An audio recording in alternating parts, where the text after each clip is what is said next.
আমাদের উপরে পড়ে আছে। আমরা এই দায়িত্ব নিয়ে এটা হেফাজত করা, সংরক্ষণ করা, এটাকে চতুর্দিক থেকে আমার মতন করে হচ্ছে গড়ে তোলার দায়িত্ব যদি আমার উপরে পড়ে, তাহলে কেউ যদি এই জায়গাতে আক্রমণ করে তাহলে আমার প্রস্তুতি তো থাকতে হবে, নাকি করে প্রস্তুতি আমাদের থাকতে হবে। এই জন্য আমাদের খুবই সময় কম, 15 মিনিট সময়, সেখান থেকে 5 মিনিট চলে আসছে, এই জন্য অনেকগুলো কথা এলোমেলো হয়ে যাবে। আমরা এখন ভাবি আমাদেরকে জ্ঞান অর্জন করতে বলা হলো, আমি একটু ডিফারেন্ট আলোচনা করতে চাচ্ছি এরকম করে।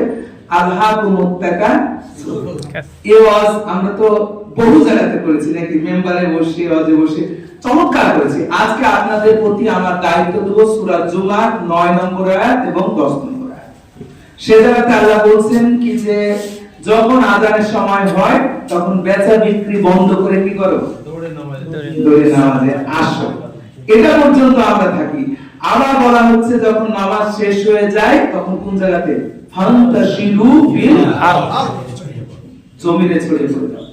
আমি মসজিদের মেম্বারে বসে কোন সময় কি আমি ভেবেছি কি যে আমার সামনে যে জায়নামাজটা তৈরি, আমার সামনে যে কার্পেটটা তৈরি, আমার সামনে যে মাইকটা দিয়ে আমি কথা বলি, আমার চতুর্পাশে জিনিস, এই জিনিস আমাকে তৈরি করতে হবে, এটা কোন সময় আমরা ভেবেছি?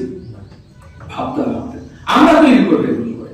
আজকে গোটা পৃথিবীতে যদি দেখি তাহলে যে যত বেশি গবেষণার দিক থেকে এগিয়ে আছে, যে যত বেশি প্রোডাক্ট তৈরি করার দিকে এগিয়ে আছে, তারা আগে হয়তো পৃথিবীকে নেতৃত্ব দিচ্ছে। নিশ্চয়ই ইসলামে হচ্ছে অর্থনীতি বিষয়টা খুবই গুরুত্বপূর্ণ, খুবই গুরুত্বপূর্ণ, খুবই গুরুত্বপূর্ণ। একদিন আরাফা ব্যাংকে হুজুর বলতেছিলেন কি যে এটা যদি না হয়, মানে পবিত্র যদি অর্থনীতি না হয়, তাহলে কোনো ইবাদতই তো আমাদের কবুল হবে না। তো সে জায়গা থেকে অর্থকে মাইনাস করে কোনো চিন্তা আমাদের করা যাবে না। বাংলাদেশের অর্থনৈতিক যে গ্রোথ আশা করা যায় আগামী 20-30 বছর পর অনেক রাষ্ট্রকে ছাড়িয়ে যাবে। অর্থনীতি হচ্ছে সিঙ্গাপুর, মালয়েশিয়াকে ছাড়িয়ে যাবে। সে জায়গা থেকে আমাদের ভূমিকা, এমনকি এখন আমেরিকা আছে, আমেরিকাকে ছাড়িয়ে যাবে হলো চীন। চীনের এখন হচ্ছে তাদের মানে ইয়ার দিক থেকে, ক্যাটাগরির দিক থেকে 34 জায়গাতে আছে, আর আমাদের এখন বর্তমানে আছে 1.5, কত 1.5, আর আমেরিকা প্রায় হচ্ছে 46.7। তাহলে তারা অর্থনীতি অনেক আগে। 20 বছর 30 বছর পর অর্থনীতি বলছে চীন চলে যাবে হচ্ছে 59 টপকে চলে যাবে। এই জায়গা থেকে আমরা ইচ্ছে যদি থাকি তাহলে বিশ্বকে আমরা কেমনি করে নেতৃত্ব দেব বলে। সালমান ফারসি রাদিয়াল্লাহু তাআলা আনহু যখন খন্দকের যুদ্ধ হলেন তখন তিনি একটা আইডিয়া ক্রিয়েট করলেন, যেটার নাম এখন আধুনিক হয় বাংকার। এই বাংকার হচ্ছে দিয়ে এইটা দিয়ে খনক করা হলো, তারপরে হলো এই যুদ্ধে মুসলমানরা কি করলেন, বিজয় লাভ করলেন। এবং আল্লাহ রাসূলের কাছে যখন এসেছে সাহাবায়ে কেরামেরা উত্তম কাজ যখন জিজ্ঞেস করেছেন, ধারাবাহিক আছে, মায়ের খেদমত করা আছে, অক্ষমত নামাজ পড়া আছে, একটা জায়গাতে তো আছে জিহাদ করার কথা, আছে কি না? আছে। আজ হোক, কাল হোক, পরশু হোক, মুশরিকদের সাথে যদি বাংলাদেশের মুসলমানদের লড়াই লেগে যায় তাহলে সবার আগে নেতৃত্ব দিতে কাদেরকে? আমাকে শুধুমাত্র মেম্বারে কোরআন তেলাওয়াত দিয়ে, ওয়াজ দিয়ে মানুষকে যেমন আখিরাতমুখী করতে হবে, ঠিক তেমন একটা আয়াতের দিকে যদি তাকাই তাহলে আমাদের বিশ্ব নবীর স্পেশাল দোয়া হচ্ছে রব্বানা আতিনা ফিদ দুনিয়া হাসানাহ ওয়া ফিল আখিরাতি হাসানাহ। আমরা আখিরাতের জীবনকে চমৎকার সুন্দর করার জন্য আমরা আপ্রাণ চেষ্টা করি, কিন্তু দুনিয়াকে সুন্দর আমরা কি দিয়ে করতে পারি? দুনিয়াকে সুন্দরতেই থাকতে হবে। তার মানে হচ্ছে ইসলামকে বিজয় করার জন্য যা প্রস্তুতি লাগে সকল প্রস্তুতি রাখা হচ্ছে, সকল প্রস্তুতি গ্রহণ করা হচ্ছে, উদ্যোগ গ্রহণ করা হচ্ছে দুনিয়ার হাসানা। ঠিক আছে কিনা?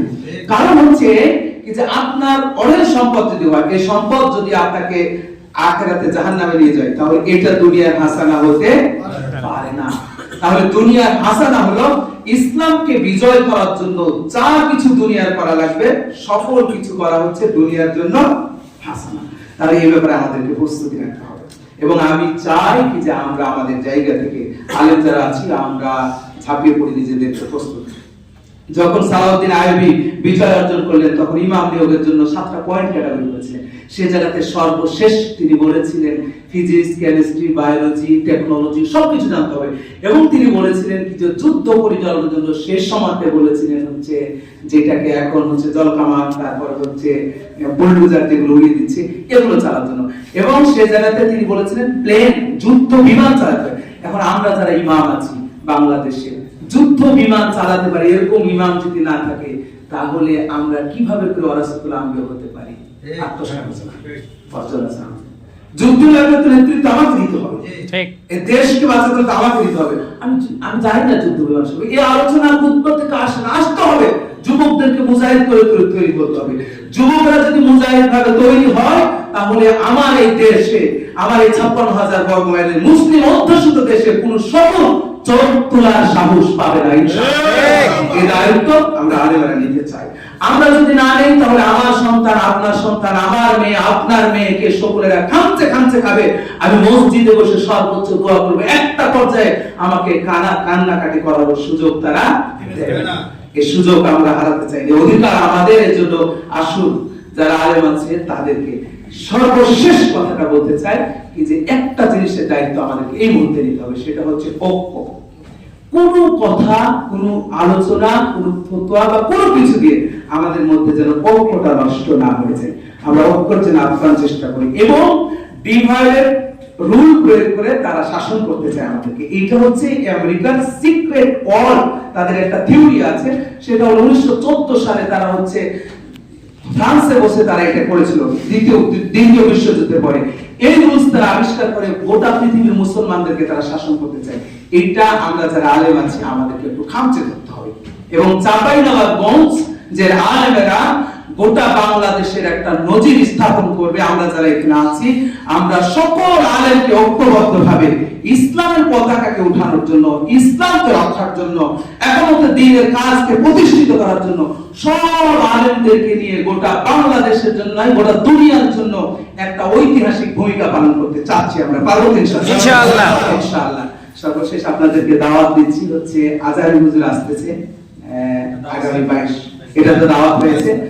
আমরা আপনাদের সাথে আবার বলবো, মসজিদে যত ইমাম মসজিদ আছে আনুষ্ঠানিকভাবে আমরা বলবো। এখানে তো বড় হুজুররা আছেন আমাদের, সবাই মিলে আমরা একসাথে নেমে এটা মাহফিলে ডেট হয়েছে। এবং এই মাহফিলও আমরা সারা বাংলাদেশকে দেখাতে চাই যে চাঁপাইনবাবগঞ্জের মাটি হচ্ছে ইসলামের কি ঘাঁটি। আল্লাহ তাআলা আমাদের সবাইকে কবুল করুন, আমিন। আসসালামু আলাইকুম ওয়া রাহমাতুল্লাহ।